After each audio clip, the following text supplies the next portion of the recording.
Inspired by the life of the savvy and ambitious Colombian businesswoman Griselda Blanco comes a new Netflix original limited series. Griselda tells the story of a devoted mother who, with her lethal blend of charm and relentless savagery, creates one of the most powerful cartels in history. Witness Sofia Vergara's captivating transformation into the godmother of the underworld. Griselda, streaming January 25th, only on Netflix.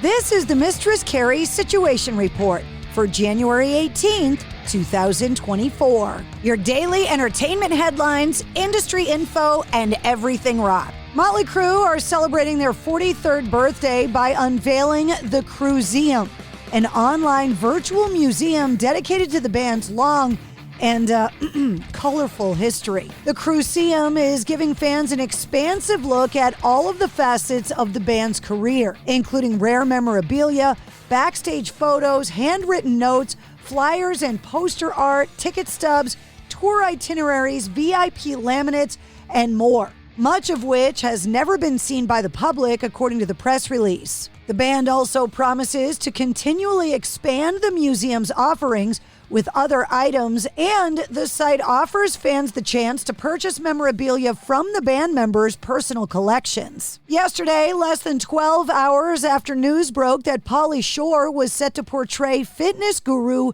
Richard Simmons in a new biopic, Simmons has surfaced on Facebook to distance himself from the project that's in development, saying, "Hi everybody, you may have heard that they may be doing a movie about me with Pauly Shore.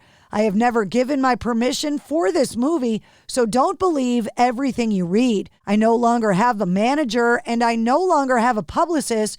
I just try to live a quiet life and be peaceful. Thank you for all of your love and your support." The project, starring Pauly Shore as Richard Simmons, is in development at the Walper Organization, a subsidiary of Warner Brothers. Pauly Shore posted online saying, "I've noticed all the reactions of me playing Richard Simmons in a new biopic, so I reached out to him. I heard he's living deep in Big Bear. We've been playing phone tag. Yes, he still has a phone. I'm trying to help Hulu and Amazon Studios and Disney Plus and HBO and all the big producers. I definitely can morph into this guy. I'll see you at the Academy Awards in 2025. Epiphone has set the stage for the next era of sound, unveiling the latest edition in their collection of bass guitars with its first collaboration with Rex Brown from Pantera, called the Epiphone Rex Brown Thunderbird Bass. The striking bass comes in ebony with gold accents and is now available at select global dealers and online at Epiphone.com. Tom Morello and Amanda Palmer are calling for the FCC to restore net neutrality to protect art. They're among several artists that have signed an open letter calling for the restoration of net neutrality, stressing the benefits of open internet for artists. Net neutrality broadly established regulations for a more open, accessible internet.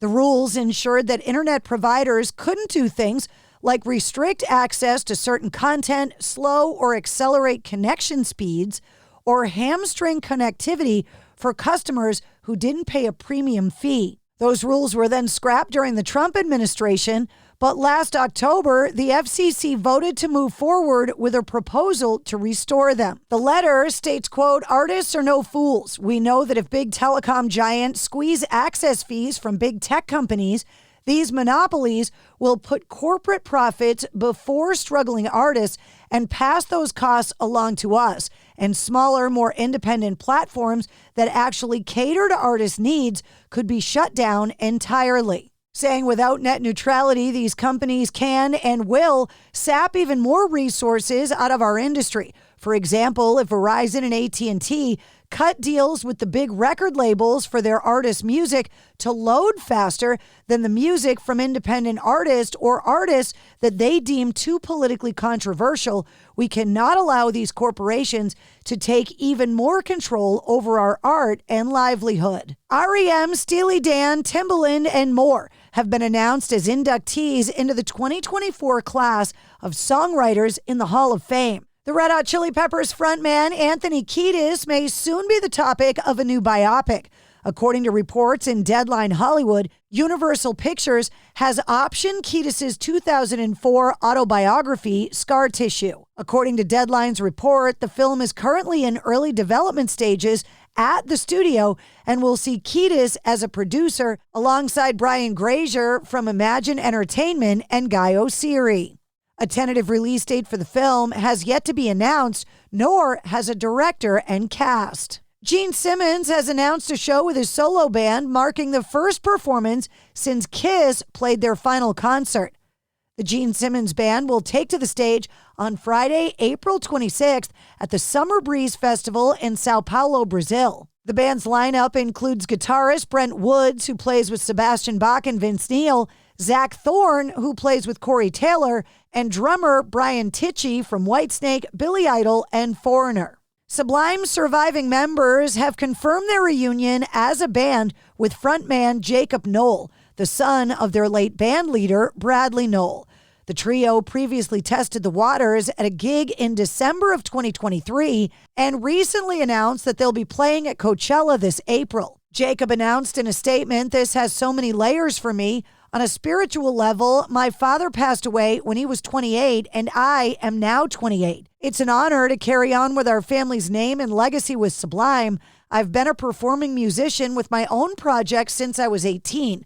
It's an absolute privilege to be able to add these Sublime songs with legendary musicians like Eric and Bud." Beginning on January 27th, the Talking Heads' groundbreaking concert film, Stop Making Sense, is going to be back in select theaters for another go-around after its initial 4K re-release last fall. The film coincided with the 40th anniversary of Stop Making Sense, and they're releasing monthly residency screenings in cities around the country like Atlanta, Austin, Boston, Chicago, Los Angeles, Milwaukee, New York, Portland, San Francisco, Seattle, and more. You can get your tickets online. And new releases coming out tomorrow: Saviors, the new Green Day album, the new EP Find the Beautiful from Plush, and the new live version of Hackney Diamonds from the Rolling Stones.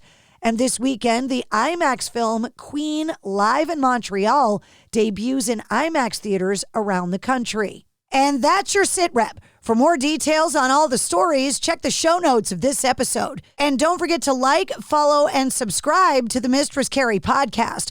New full-length episodes come out every Wednesday. Episode 189, featuring Brent Smith from Shinedown and the Simple Man 20th anniversary, is available now.